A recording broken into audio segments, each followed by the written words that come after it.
지난주에는 이 영혼 구원의 용어에 대해서 잠깐 생각해 보았습니다. 왜 영혼 구원이란 말을 사용하는가? 그 이유는 사람을 영적으로 보기 때문이다 라고 말씀을 드렸습니다. 물론 사람은 영으로만 이루어진 존재는 아닙니다. 영혼과 육체로 이루어져 있는데, 과거의 이교도들은 이 영은 선하고 육체는 악한데, 이 선한 영혼이 악한 육체에 마치 감옥살이 하는 것처럼 갇혀 있다라고 생각을 했습니다. 그래서 빨리 이 악한 육체를 벗어나야 되는데, 육체를 벗어나는 방법은 금욕과 고행 같은 것이라고 생각을 했습니다. 악한 육체는 마치 벌을 주듯 금욕과 고행을 통해서 괴롭게 해야 된다고 생각을 했던 것입니다. 그럴수록 영혼은 더욱더 순결하게 된다, 이렇게 생각을 했습니다. 혹은 영적인 지혜를 얻어야 한다라고 가르치는 사람들도 있었습니다. 어쨌든 그 모든 교훈의 핵심은 육체는 악하다라고 하는 것입니다. 영혼만 중요하다, 이렇게 생각했던 것입니다. 그러나 우리 성경은 그와 같은 고대 이교도들의 생각과 다릅니다. 성경은 영혼과 육체를 가진 인간을 둘로 나누지 아니하고 하나의 인격체로 완전한 한 인간으로 존중하고, 그가 영혼과 육체가 완성되어야 참 인간이다라고 가르쳤습니다. 그래서 인간의 구원이란 영혼과 육체 모두의 구원인 것입니다. 그런데 왜 우리는 영혼 구원이란 말을 사용하는가? 그 이유는 하나님께서 우리를 전인으로 구원하시지만, 그러나 영혼을 먼저 구원하시고 육체는 그 후에 구원하시기로 하셨기 때문입니다. Already not yet 이라고 하는 영어 구절이 있습니다. Already라는 말은 이미라는 말입니다. 그리고 not yet 이라는 말은 아직은 아니다 라는 말입니다. 이미 그러나 아직은 아니다 라는 이 말은 20세기에 하나님의 나라가 성취되는 과정을 설명하는 용어로 사용이 되었습니다. 하나님의 나라는 이미 이 땅에 이루어졌지만, 그러나 완성은 예수님께서 재림하실 때 이루어진다라는 것입니다. 예수님께서 하나님의 나라가 너희 가운데에 있느니라 한 것은 이미 임하신 것을 의미합니다. 그러나 이 하나님의 나라는 새 하늘과 새 땅이 이루어지는 그 순간에야 완성이 되는 것입니다. 이미 이루어진 하나님의 나라가 완성되는 그때까지의 전 기간 동안 우리는 마치 과도기와 같은 기간을 지내게 되는데, 우리가 살고 있는 이 시대가 바로 그와 같다라고 이야기한 겁니다. 하나님의 나라는 이미 임하여 있기 때문에 하나님의 백성들은 하나님의 명령을 마음에 새기고 그 법을 따라 순종하는 삶을 살아가되, 완성은 구주께서 재림하시는 때에 이루어진다라는 것입니다. 우리의 구원도 그와 같은 것입니다. 우리는 이미 구원을 받았습니다. 그럼에도 불구하고 우리에게는 아직 구원이 남아 있습니다. 이유는 무엇이냐면, 우리의 구원이 이미 영혼 차원에서 이루어졌으나 육체의 차원에서 구원이 아직 남아있기 때문입니다. 그래서 우리의 구원도 already not yet이라고 말씀드릴 수 있습니다. 하나님의 나라와 우리의 구원이 지금 함께 가고 있는 것입니다. 이미 이루어졌습니다. 그러나 그 이루어진 그 곳은 우리의 영혼입니다. 그리고 영혼의 구원이 이루어졌으니 육체의 구원도 반드시 이루실 것입니다. 그래서 영혼 구원 이렇게 이야기를 한 것이지요. 또 두 번째로는 이 영혼 구원이란 말을 사용하는 주된 목적 가운데 하나는 사람을 볼 때 영적으로 보기 때문입니다. 사람을 볼 때 혹은 이 세상의 삶을 볼 때 순전히 육체로 보게 되면 우리는 그 영혼의 구원을 위하여 우리가 기도하거나 소망하거나 이러는 것들이 굉장히 미약할 수밖에 없습니다.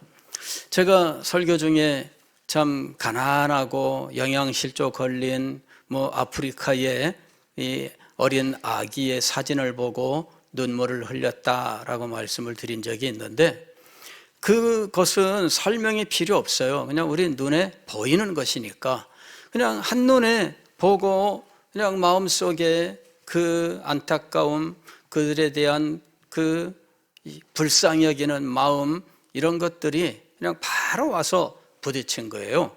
그런데 그냥 1,000만 원짜리 옷을 입고 다니는 꼬맹이들 요새 있습니다, 여러분. 그런 애들을 보면서 눈물 흘리는 사람이 있는가 하는 것이죠. 그건 직관적이지가 않아요. 한눈에 봐도 걔네들은 불쌍히 여기는 그런 애들이 아니라 부러워해야 되는 애들이 돼버리고 맙니다. 그게 어떤 눈으로 보느냐, 이것이 거기에 그대로 드러나 있는 겁니다. 우리가 인간을 볼 때 그 인간의 무엇을 보아야 하느냐 하면 영혼을 보아야 한다는 것입니다. 이것이 하나님의 시각입니다. 인간의 시각은 겉으로 드러난 것만 보는 겁니다. 이 사람이 어떻게 생겼나, 이 사람이 무슨 옷을 입었나, 이 사람이 어떻게 잘 살고 있나, 이런 것만 보이는 거죠. 그리고 불쌍하다 하면은 못 사는 것이 불쌍하게 보이는 거예요. 못 사는 사람은 불쌍하고 이러는 마음을 갖지만 잘 사는 사람을 불쌍하게 여기는 사람이 얼마나 있습니까? 그러나 영적으로 눈이 열리게 되면 아무리 잘 살아도 그 사람의 영혼을 보며 그의 영원한 운명을 보게 되기 때문에 때로는 불쌍히 여기는 마음이 일어난다라는 것입니다. 우리는 이미 하나님의 구원을 받은 사람으로서 영적인 눈이 열려 있는 사람입니다. 그럼에도 불구하고 이 영적인 눈이 감겨진 사람처럼 살아가는 사람들이 너무나 많다 하는 것입니다. 여러분의 영안이 열리셨습니까? 여러분은 이 세상을 볼 때 영적인 눈으로 보십니까? 여러분은 이 세상의 사람들을 볼 때 영적인 눈으로 보고 계십니까? 영적인 눈이 열리지 않으면 땅의 일 밖에는 보이지 않아 그는 더 이상 깊이 생각할 수 없는 것입니다. 영혼이 눈에 보이지 않는데 무슨 불쌍히 여기는 마음이 있겠어요? 육적인 눈밖에 없다면 그냥 겉으로 드러난 것만 볼 거예요. 어떤 분들은 참 눈이 밝은 분들이 있습니다. 넥타이 하나가 바뀌어도 대번에 알아봅니다. 넥타이 바뀌었네. 넥타이 탁 보면은 이런 분들은 눈이 어떻게 밝은지, 저거는 브랜드가 뭐다, 저거는 몇 년 전에 유행한 거다, 지금 신상품이다, 이것까지 다 압니다. 여러분 신기하죠? 가방 딱 들고 오면은요, 저게 명품이다 아니다, 언제 거다, 뭐까지 다 알아요. 가격은 얼마다, 다 압니다. 신통하지요. 예. 저는 그런데 눈이 너무나 멀어서 봐놓고도 모릅니다. 그죠? 보고도 몰라. 이게 좋은 건지 나쁜 건지, 이게 500만 원짜리인지 3만 원짜리인지 저는 구별을 못해요. 왜냐하면은 눈이 이게 죄송합니다. 동태눈깔이라서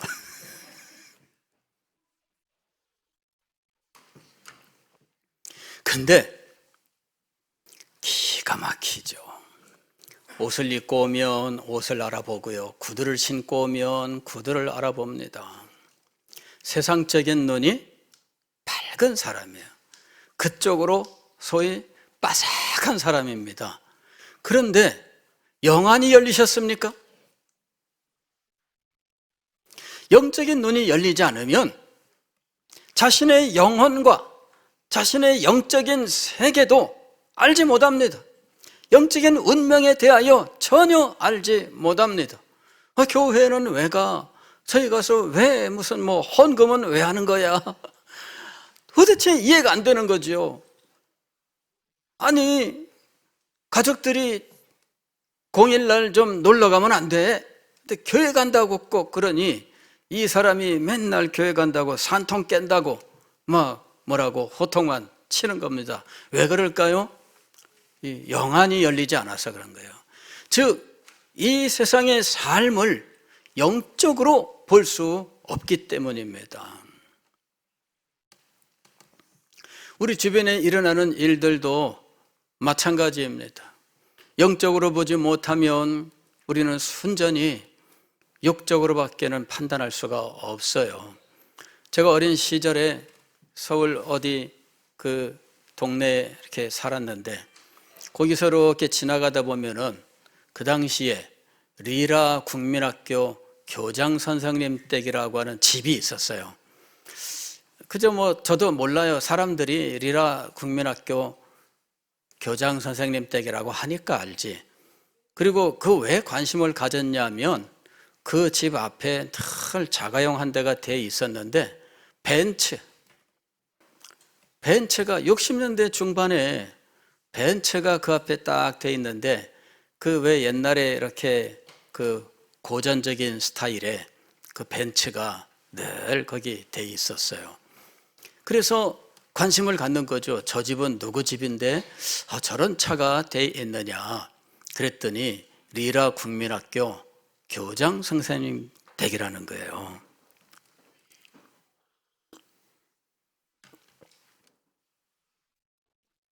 어떤 마음을 가졌을까요?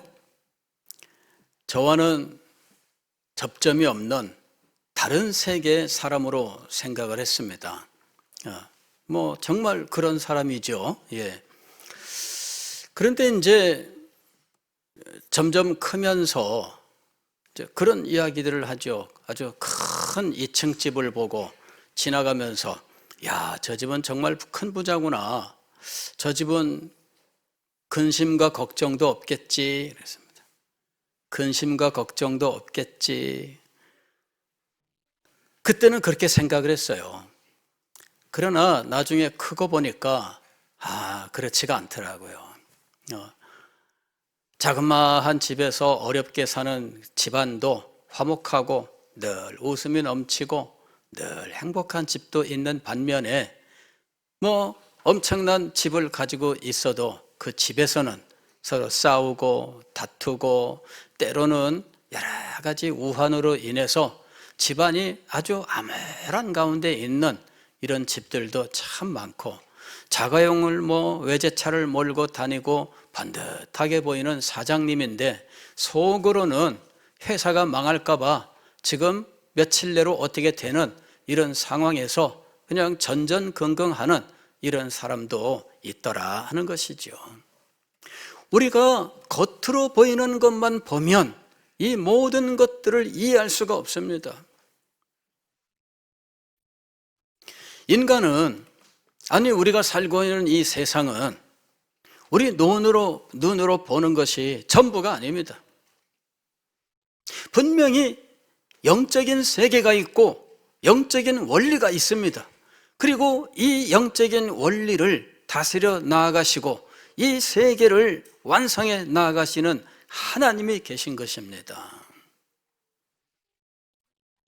왜 우리 시대의 영혼 구원인가? 왜 우리 시대가 교회가 가지고 있는 이 사명을 망각하게 하고자 하는 마치 이것을 덮어 가리우고자 하는 사탄의 시도가 성공한 것처럼 보인다라고 말씀을 드렸느냐 하면 우리에게서 이 영적인 시각을 빼앗아 가는 상황이기 때문입니다.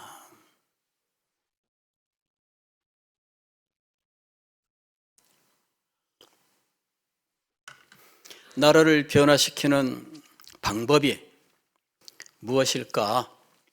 사람마다 여러 가지 이야기가 있습니다. 저도 이 문제에 대해서 세계관을 가지고 문화관을 가지고 강의를 한다면 몇 시간을 가지고 강의할 수 있습니다. 그리고 그것을 가지고 이 현상을 분석하여 말씀드릴 수 있습니다. 그러나 그 모든 것들이 사실은 크게 의미가 없어요. 저는 왜 이런 행동들이 일어나고 있는지에 대해서 고민을 많이 하면서 궁리를 했습니다. 그런데 알고 보면 우리가 영적인 시각이 사라져가고 있다 하는 것이었습니다. 그리고 이것이 점점점 마음속에서 가려워지고 있더라 하는 것이죠. 교회의 현실을 제대로 보지 못하게 하는 이 마취제와 같은 역할을 하고 있더라 하는 것입니다. 그 많은 열정과 그 많은 안타까운 심정을 교회를 위해서 앞으로 10년 후, 20년 후 우리의 자녀들을 위해서 기도하는 일에 힘을 쓴다면 여러분, 저는 마음속에 그러한 질투심이 일어났어요. 왜 그럴까 하는 거죠. 왜 그럴까? 왜 지금 교회가 이런 상황이고 우리의 자녀들이 우리의 다음 세대가 이렇게 되고 있는데 왜 이것을 위하여 애통하지 않는가 하는 것이죠. 마취제를 맞아서 그렇다. 마취제를 맞아서 그렇다.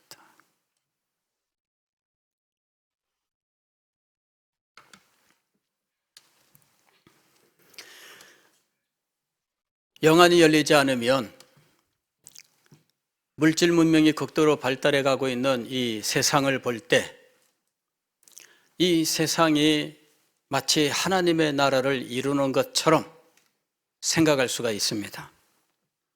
어떤 개인이 성공하고 경제적으로 부흥하게 되면 그 사람을 불쌍하게 여기기보다는 부러워하는 마음들이 아주 강하게 마음속에 자리 잡습니다.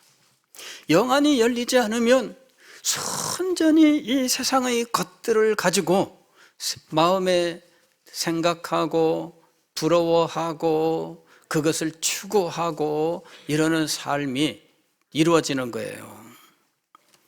육적인 눈으로 보면 인간의 성취가 대단하게 보이지 않겠습니까?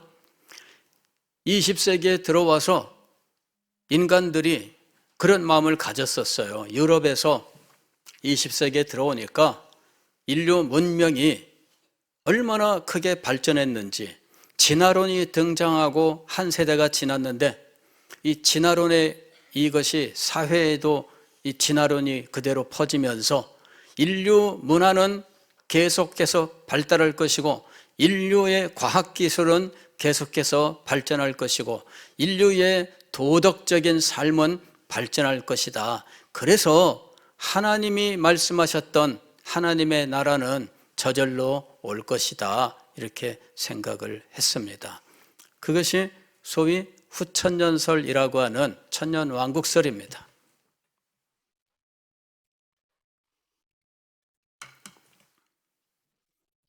그 안에 사회주의자도 들어오고 공산주의자도 들어오고 다 들어와서 발전한 이 유토피아를 이룰 수 있을 것이라고 생각했습니다. 그래서 인류는 자기 인류의 능력에 대한 자신감을 가졌어요.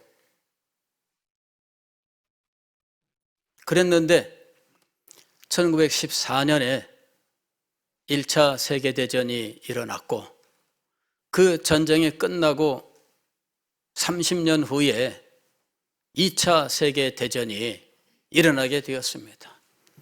이 두 번의 세계대전을 통해서 인간들은 완전히 절망하게 되었습니다. 자기들은 인류 역사 속에서 가장 뛰어난, 가장 발달한 그와 같은 존재들이라고 생각을 했는데, 그 뛰어난 존재들이 편을 가르고 사륙의 전쟁을 했는데, 인류 역사 속에 가장 참혹한 전쟁을 했던 당사자들이 된 겁니다.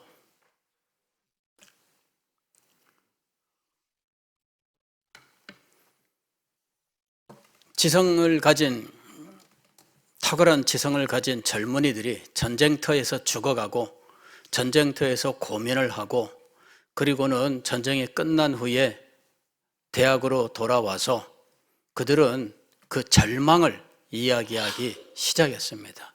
인간은 멸망하는 존재다. 인간에게는 소망이 없다. 그것이 2차 세계대전 이후에 유럽의 사상계를 지배를 했어요. 인간에게는 소망이 없다. 예전에 제가 어떤 소설을 읽었는데, 그게 이제 실존주의 철학을 반영하고 있는 소설이라고 그래요.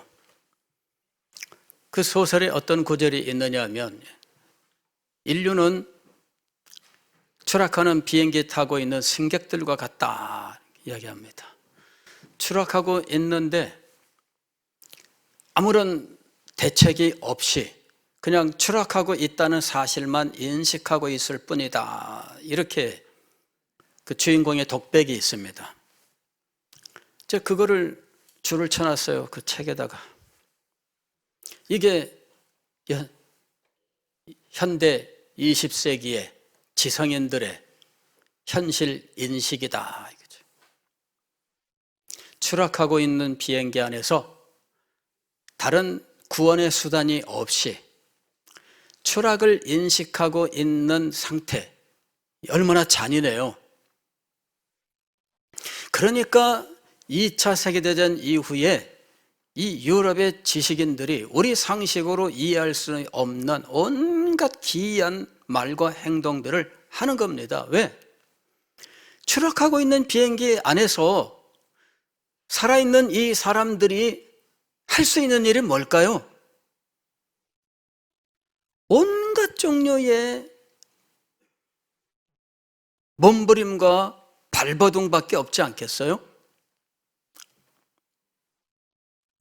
여러분, 추락하고 있는 비행기에 타고 있다는 것을 아는 것도 대단하지만, 그러나 더 문제는 무엇이냐면 추락하고 있다는 것도 알지 못하는 사람들이죠. 지금 우리가 살고 있는 이 시대의 대부분의 사람들은 추락하고 있음도 알지 못하고 있다는 겁니다. 우리는 분명히 압니다. 추락하는 비행기에 타고 있으나 그들에게 구원의 길이 있다는 것을, 추락하고 있음을 알지 못하는 사람들을 볼 때에 우리는 이 사실을 가르치고 그들을 이 추락의 현장에서 구원해 내야 되지 않겠느냐? 주님께서는 우리에게 이것을 사명으로 주셨던 겁니다. 로마서 6장 23절 보면 죄의 삭은 사망이요, 로마서 3장 23절 보면 모든 사람이 죄를 범하였음에, 히브리서 9장 27절 보면 한 번 죽는 것은 사람에게 정해진 것이요, 그 후에는 심판이 있으리니. 죽음과 심판, 이것이 지금 추락하는 비행기의 상태입니다.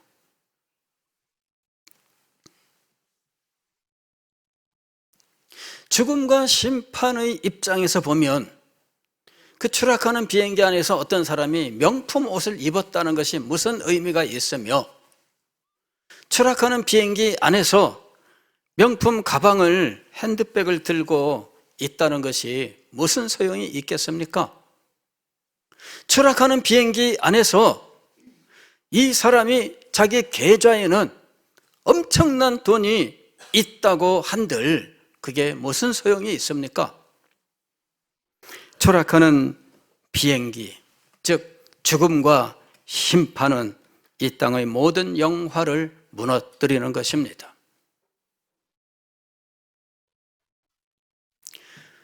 대부분의 사람들은 영안이 열리지 않으면 죽음밖에는 인식할 수 없습니다.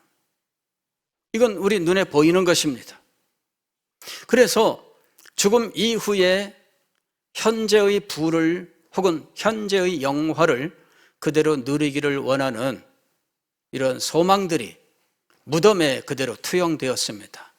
이것도 하루 벌어 하루 먹기 힘든 사람들은 상상할 수도 없는 일인데, 권력자들은 그 권력을, 그 영화를 누리려고 무덤에 그것을 그대로 투영했던 것입니다.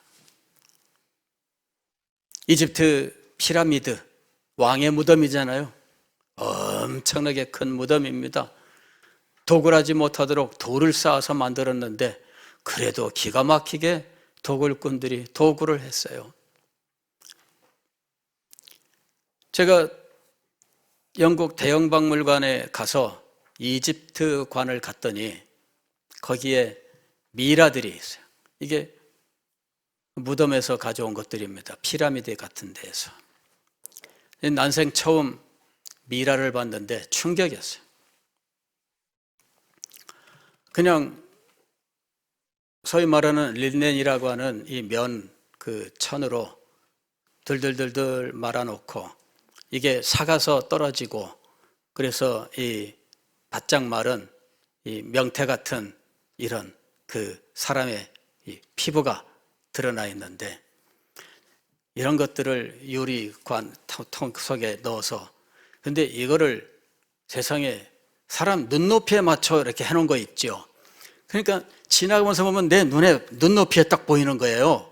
아, 이 참 사람들 많은데 무섭다고 도망갈 수도 없고, 그걸 그래도 일부러 좀 그래도 들여다봤습니다. 몇천 년 된 시신입니다.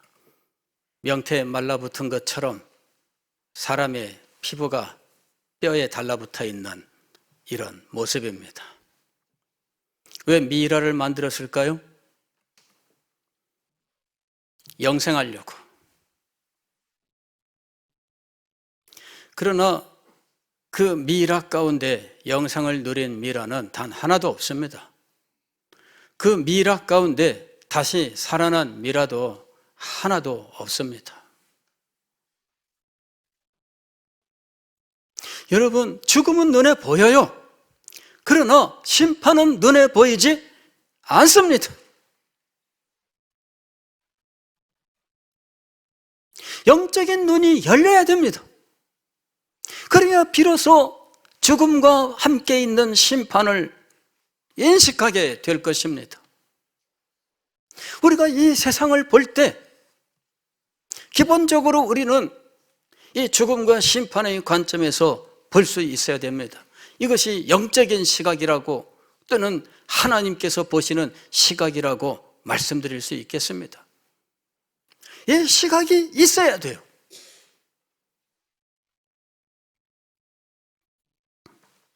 여러분의 눈에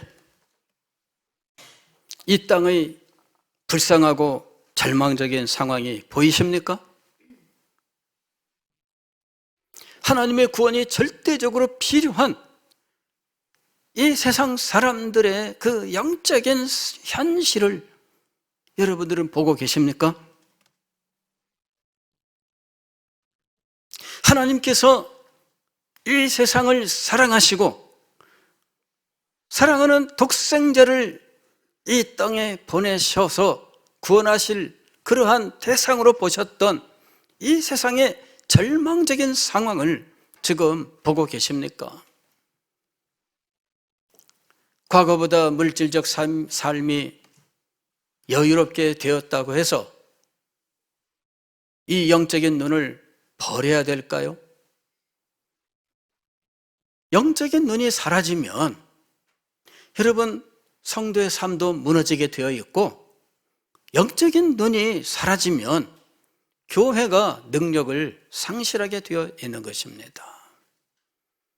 영적인 눈이 우리에게 다시 뜨여지기를 소망합니다. 우리의 눈이 밝아지기를 원합니다.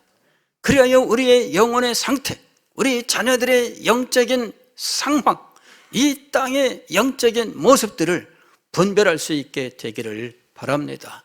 그래야 하나님의 심정을 가지고 이 땅을 위해서, 영혼들을 위해서 구원할 수 있게 될 것입니다. 기도할 수 있게 될 것입니다. 애쓰게 될 것입니다. 눈물을 흘리게 될 것입니다. 기도하겠습니다.